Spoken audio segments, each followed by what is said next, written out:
you are used to being a depressed person, or someone who's always broke, or someone who's always burning out, or someone who never has any friends, if you don't work to change that mindset and change how you think about your life and how you think about yourself and the identity that you create, you are going to stay stuck in being that person regardless of what you choose that you want. Changing our lives comes with changing our identity and how we view ourselves. Meaning that even if we want a more empowered or happier or fulfilled life, we will not get there if we stay stuck in who we used to be. Meaning the person who didn't have the things that we want to have. Hi there, I'm Antonie, and I talk about self-development for feminine people and how to create a more empowered and energized life that you love. If that sounds like something for you, click that subscribe button and keep on watching. The way that we behave and the things that we have is really just a reflection of our patterns or our habits. And these patterns or habits are usually just a reflection of our conditioning. And a lot of that conditioning comes from our childhood or teenagehood. So even if you want to be a super energetic and joyful person, but you stay stuck in the mindset and identity of someone who is always depressed, it's going to be really hard to feel that joy and that fulfillment and that energy, because someone who is depressed usually does not feel joyful and happy all the time.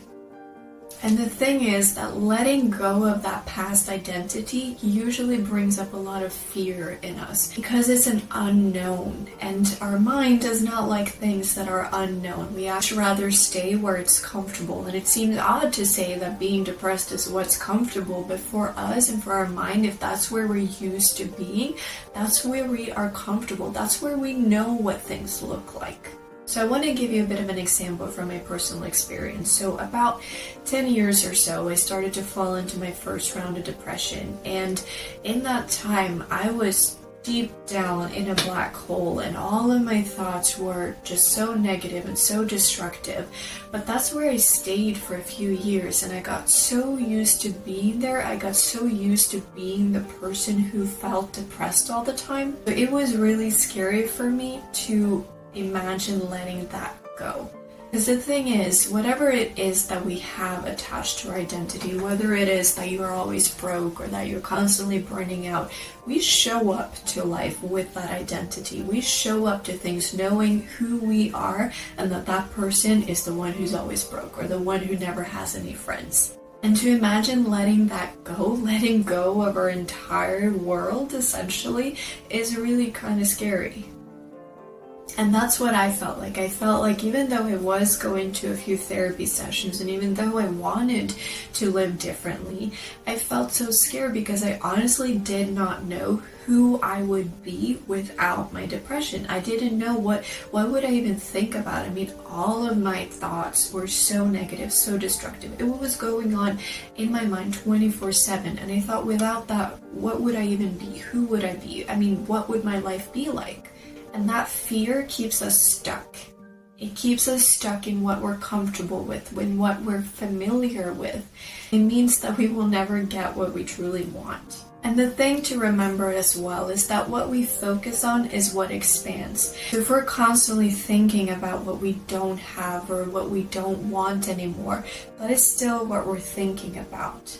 Basically, if you're constantly thinking about how, you don't want to be depressed anymore, you're still thinking about those depressive things. Or if you don't want to be broke anymore, you're still thinking about being broke. And that, which you focus on, is what's going to grow and grow and grow. And that doesn't leave any space for you to attract anything new. That doesn't leave any space for you to bring anything new into your life. And I love this example from this book. It's called Secrets of the Millionaire Mind. And it's an amazing book. It talks about different money beliefs and money habits and such. And he brings up this example of how people tend to believe that in order to be those really successful people or be those really joyful people or be that kind of really wealthy person, they first have to have a few things in order to be able to do that. They have to have the kind of job or the kind of wealth, or they have to have something in order to become that person. And the reality is that it's actually the complete other way around. So instead of having and then kind of doing the things that you need to do to become that person that you want to be, it's actually that you need to be that person first, and then you need to do and work out the things that you want to create, and then you can have the things that you want.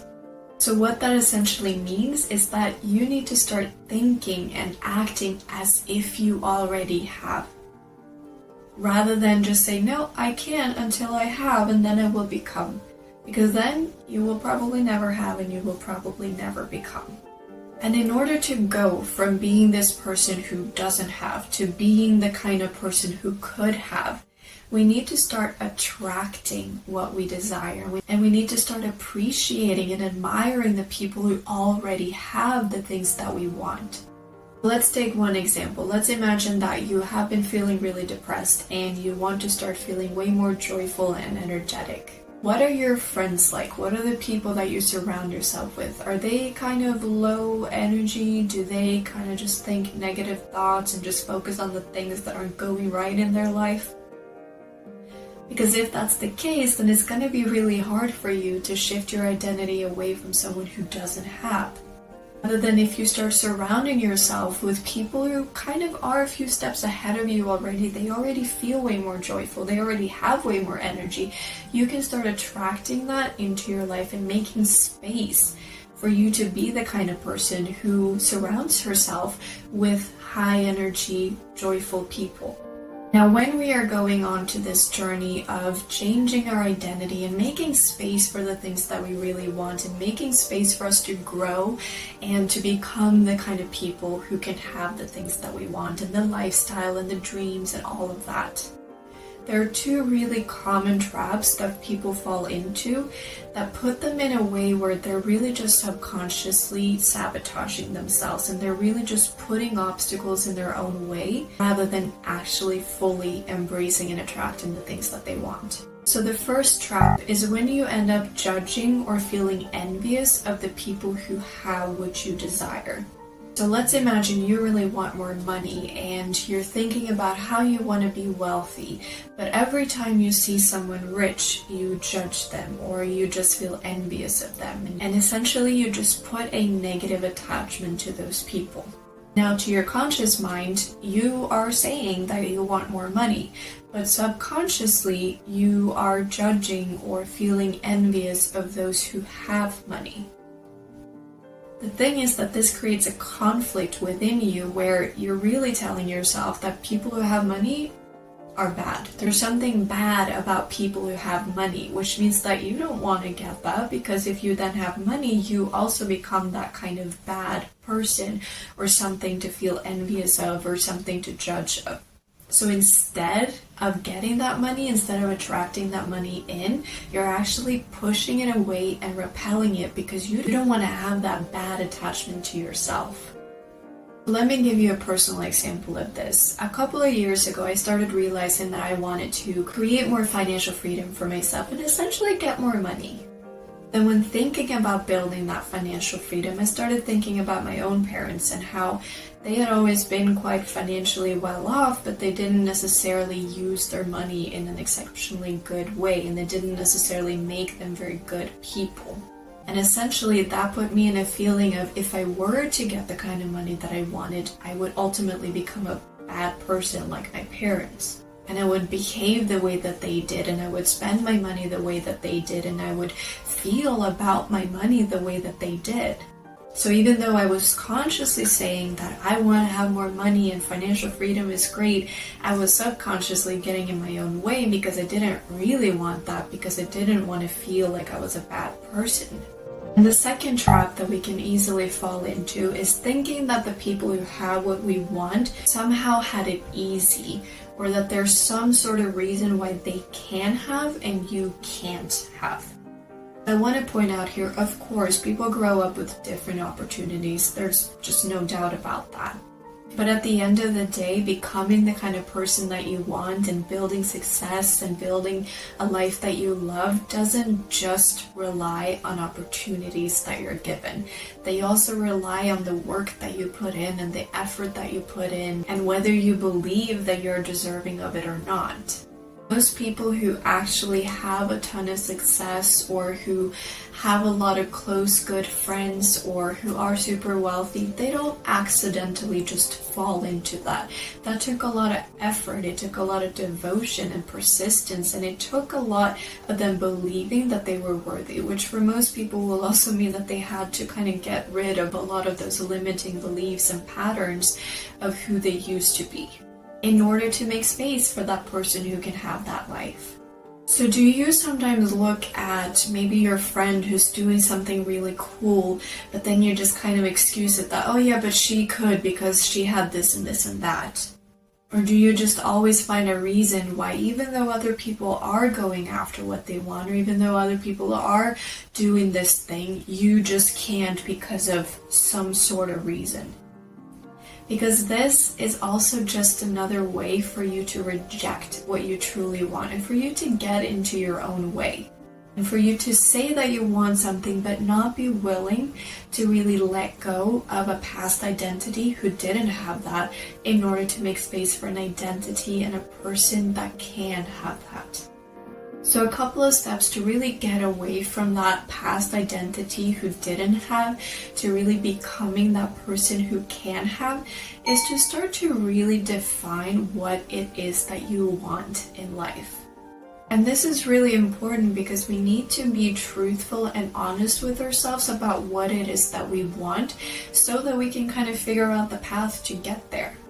It's really important to try to get more and more specific with it so that we truly know what it is that we're working towards and what we really want and what we want to manifest and attract into our lives.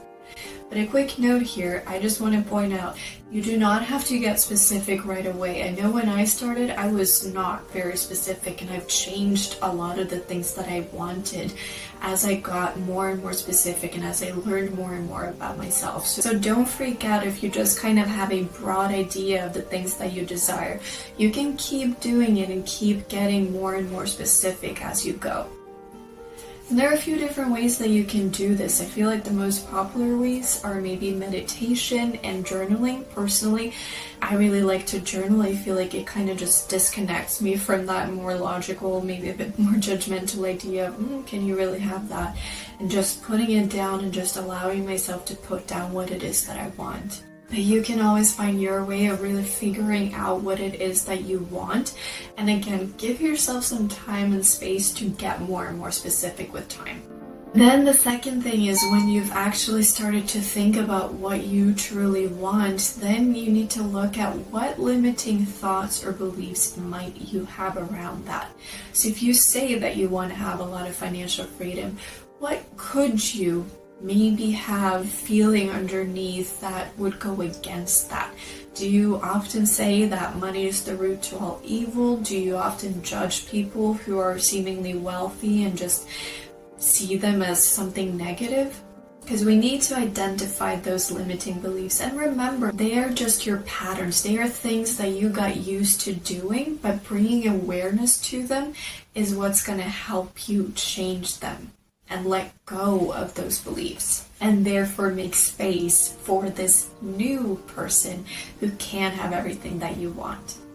And once you've started to see some of the limiting beliefs you might have around this, now's the time to flip those into much more empowering beliefs. So I want to go back to the example I mentioned earlier about how I felt like if I had more money, I would just turn into a bad person. Because what I was seeing was the way that my parents had spent their money and the way that they lived their lives and the kind of people that they were that I just didn't want to follow into. But then instead of thinking about all of those things that would make money something negative for me, I started to think about what money could do for me.